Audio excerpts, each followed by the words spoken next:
টাটা সেমিকন্ডাক্টৰৰ যেতিয়া আৰম্ভণি হৈছিল তেতিয়া বহুতে প্ৰশ্ন কৰিছিল যে এই সেমিকন্ডাক্টৰ ইণ্ডাষ্ট্ৰীত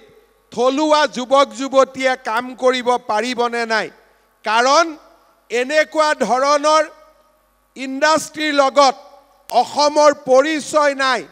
আৰু আমি এনে কামত সফল হ'ব পাৰিম নে নাই টাটা ইলেক্ট্ৰনিক্সৰ এমডি ডক্টৰ ৰন্ধীৰ ঠাকুৰ ডাঙৰীয়াক এই বিষয়ে মই জনোৱাত তেখেতে মোক কৈছিল যে আমি অসমৰ পৰা পুনে পুনে 1000 ছোৱালীক আমি লৈ যাম আৰু য'ত এনে ব্যৱস্থা চলি আছে তাতে আমি প্ৰশিক্ষণ দিম যাতে এই ইণ্ডাষ্ট্ৰীটো আৰম্ভ হোৱাত প্ৰথম কৰ্মচাৰী হিচাপে অসমীয়া যুৱক যুৱতীয়ে কাম কৰিব পাৰে আজি আপোনালোকে আমাৰ সৰু ফিল্মটোত দেখিছিলে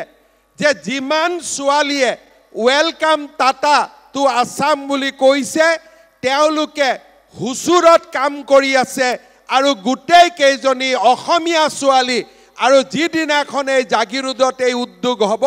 তেওঁলোক অসমলৈ উভতি আহিব আৰু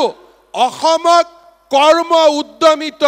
এক নতুন যুৱ শক্তিৰ সৃষ্টিত তেওঁলোকে প্ৰেৰণাৰ স্ৰোত হিচাপে কাম কৰিব নিবনুৱাৰ কৰ্মসংস্থাপন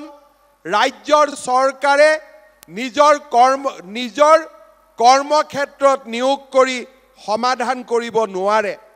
12 লাখ নিবনুৱাই যেতিয়া তৃতীয় শ্ৰেণীৰ চৰকাৰী চাকৰিৰ কাৰণে পৰীক্ষা দিব ওলাই আহে তেতিয়া আমি অনুভৱ কৰিব পাৰো যে অসমক উদ্যোগীকৰণৰ কিমান প্ৰয়োজনীয়তা আছে মই আজি আশা কৰোঁ যে আমি ফিউচাৰ ইণ্ডাষ্ট্ৰিজৰ যি এক নতুন ৰূপৰেখা অসমত স্থাপন কৰিবলৈ আগবাঢ়িছোঁ ই অসমৰ ইতিহাসৰ এক নতুন মাইলৰ খুঁটা হৈ ৰৈ যাব 27000 কোটি টকাৰ উদ্যোগ 27000 আমাৰ ইয়াতে বিনিয়োগ কিন্তু মই বিশ্বাস কৰোঁ টাটা সেমিকন্ডাক্টৰৰ আমি যদি এটা সফল ইতিহাস ৰচনা কৰিব পাৰোঁ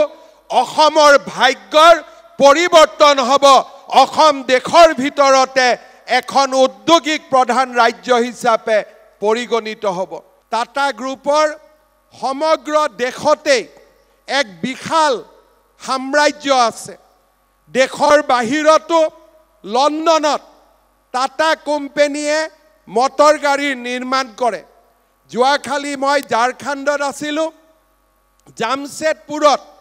টাটাৰ যি নগৰ তাক নেদেখিলে কোনেও বিশ্বাস কৰিব নোৱাৰে মাটিৰ অভাৱ নাছিল অকল তাতেই মই দেখি আহিছিলোঁ 7000 হেক্টৰ মাটি টাটা গ্ৰুপৰ লগত আছে এই উদ্যোগ স্থাপন কৰাৰ বাবে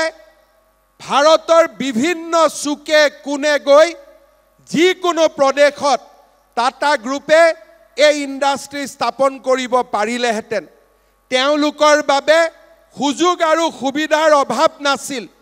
অসম চৰকাৰে যিখিনি সহযোগিতা কৰিছে তাতকৈ দুগুণ সহযোগিতা কৰিব পৰা ভাৰতৰ আন বহুতো ৰাজ্য আজিও অগ্ৰণী ভূমিকা লৈ আছে ইয়াৰ পিছতো